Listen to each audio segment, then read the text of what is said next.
احمد کی دنیا سادہ اور بے رنگ تھی۔ ساری یونیورسٹی اسے خاموش لڑکا کہتی تھی۔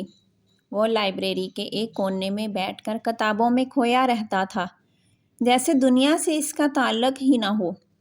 ایک دن وہ کسی کتاب میں جھکا نوٹس لکھ رہا تھا، جب سامنے ایک لڑکی آ کھڑی ہوئی۔ یہ جگہ خالی ہے؟ نرم سی آواز، جیسے شام کی ہلکی ہوا۔ وہ عائشہ تھی۔ احمد نے سر ہلایا مگر دل ہی دل میں بے قابو پایا۔ اسی دن اس کی زندگی کا پہلا صفحہ شاید بدل گیا۔ وقت گزرتا گیا، عائشہ روز وہیں آ کر بیٹھتی۔ یہ دونوں بہت کم بولتے مگر ایک دوسرے کو محسوس کرتے تھے۔ کبھی عائشہ کی ہنسی اس کے دل میں چراغ روشن کر دیتی اور کبھی احمد کی خاموشی عائشہ کو ٹوٹنے سے بچا لیتی۔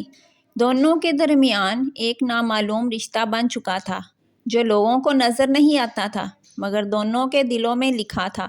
بارش کی رات تھی، کھڑکی کے باہر بوندیں ٹکرا رہی تھیں۔ عائشہ نے کھڑکی سے باہر دیکھتے ہوئے کہا، بارش عجیب ہوتی ہے نا، کچھ دو بھی دیتی ہے اور کچھ دکھا بھی دیتی ہے۔ احمد نے وہیں اپنے اندر کی ہمت جمع کی۔ عائشہ، اگر کبھی تم گم جاؤ، کیا میں تمہیں ڈھونڈنے کا حق رکھتا ہوں؟ عائشہ نے چونک کر دیکھا، پھر دھیرے سے مسکرائی۔ احمد، شاید ہم دونوں ایک دوسرے کے راستے ہیں، گم نہیں ہو سکتے۔ وہ پہلی بار ہاتھ پکڑتے ہیں۔ دل پہلی بار کسی کی موجودگی سے مکمل محسوس ہوتا ہے، مگر زندگی ہمیشہ آسان نہیں رہتی۔ عائشہ کے گھر والے سخت مزاج تھے۔ احمد کی مالی حالت کمزور تھی۔ عائشہ کے بھائی کو احمد پسند نہیں آیا۔ ایک دن عائشہ نے روتے ہوئے کہا، احمد، میں ڈر رہی ہوں، اگر قسمت نے ہمیں جدا کر دیا تو؟ احمد نے اس کے آنسو صاف کیے۔ اگر ہم جدا ہوئے تو میری ہر دعا تمہیں واپس لے کے آئے گی، لیکن دعائیں ہمیشہ فوراً قبول نہیں ہوتیں۔ عائشہ نے ایک شام احمد کو پیغام بھیجا، مجھے ضروری بات کرنی ہے، کل 5 بجے والی لائبریری پیچھے آ جانا، تنہا۔ احمد سارا دن بے چین رہا۔ 5 بجے وہ پہنچا تو عائشہ وہاں نہیں تھی، مگر اس کے بجائے عائشہ کا بڑا بھائی کھڑا تھا۔ اس نے احمد کو سخت نگاہوں سے دیکھا۔ میری بہن تم سے شادی نہیں کرے گی، یہ بھول جاؤ۔ احمد نے لرزتی آواز میں کہا، عائشہ کہاں ہے؟ وہ خود کیوں نہیں آئی؟ بھائی نے ایک کاغذ پھینکا، ایک خط۔ احمد نے ہاتھ کانپتے ہوئے کھولا۔ احمد، میں تھک گئی ہوں، میں لڑ نہیں سکتی، تم مجھے بھول جاؤ، میری شادی گھر والوں نے طے کر دی ہے، میں کمزور ہوں، معاف کر دینا۔ عائشہ۔ دنیا احمد کے سامنے ٹوٹ گئی۔ وہ وہیں بیٹھ گیا۔ بارش شروع ہو گئی، جیسے آسمان بھی اس کے لیے رو رہا ہو۔ احمد نے اس خط کو سینے سے لگا لیا اور پہلی بار زندگی میں اس نے خود کو اکیلا محسوس کیا۔ مہینے گزرتے گئے، عائشہ کہیں غائب ہو گئی، نہ یونیورسٹی آئی، نہ اس کا رابطہ کیا۔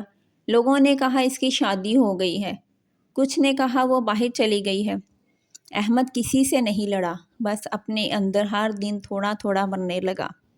ایک دن لائبریری کے اس خالی کونے میں بیٹھ کر اس نے کہا، محبت کبھی کبھی انسان کو مکمل نہیں کرتی، صرف ختم کر دیتی ہے۔ 1 سال بعد احمد ایک ہسپتال میں اپنی والدہ کو لے کر آیا ہوا تھا۔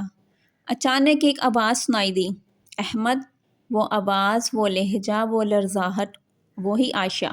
احمد نے پلٹ کر دیکھا تو اس کے سامنے وہ لڑکی کھڑی تھی، کمزور، آنکھوں کے نیچے ہلکے ہاتھ لرزتے ہوئے۔ عائشہ، تم؟ عائشہ نے روتے ہوئے کہا، میں نے وہ خط نہیں لکھا تھا، میں نے تمہیں چھوڑا نہیں تھا، مجھے زبردستی شادی سے پہلے ہی گھر والوں نے شہر سے باہر بھیج دیا تھا۔ میں نے 1 سال قید کی طرح گزارا اور آج میں بھاگ کر یہاں آئی ہوں۔ احمد کے اندر جیسے کوئی گہرا زخم کھل گیا۔ پھر وہ خط، وہ میرے بھائی نے لکھا تھا، میرے نام سے۔ احمد نے آنکھیں بند کر لیں۔ سارا دکھ، سارا بچھڑنا، سارا درد ایک لمحے میں اس کی سمجھ میں آ گیا۔ عائشہ نے اس کا ہاتھ پکڑ کر کہا، اگر اب بھی دیر نہ ہوئی ہو تو کیا میں دوبارہ تمہاری زندگی میں آ سکتی ہوں؟ احمد نے اس کا چہرہ دیکھا، وہی آنکھیں، وہی سچائی، وہی خاموش محبت۔ میں نے تمہیں کبھی چھوڑا ہی نہیں تھا اور شاید کبھی چھوڑ بھی نہیں سکتا۔ عائشہ سانسیں رک گئیں۔ تو پھر آؤ وہیں سے شروع کرتے ہیں جہاں ٹوٹے تھے، اور اس لمحے محبت نے انہیں ایک دوسرے کی طرف واپس کھینچ لیا۔ دونوں نے فیصلہ کیا کہ اب وہ کسی کے سامنے نہیں جھکیں گے، وہ اپنی زندگی، اپنا مستقبل خود بنائیں گے۔ احمد نے کہا، عائشہ، تم میرے خاموش لفظ ہو اور میں وہ کتاب ہوں جسے تم نے دوبارہ زندہ کر دیا ہے۔ عائشہ نے دھیرے سے جواب دیا، اور تم وہ دعا ہو جو دیر سے قبول ہوئی لیکن بہترین ثابت ہوئی، اور یوں ایک ادھوری محبت دوبارہ مکمل ہو گئی۔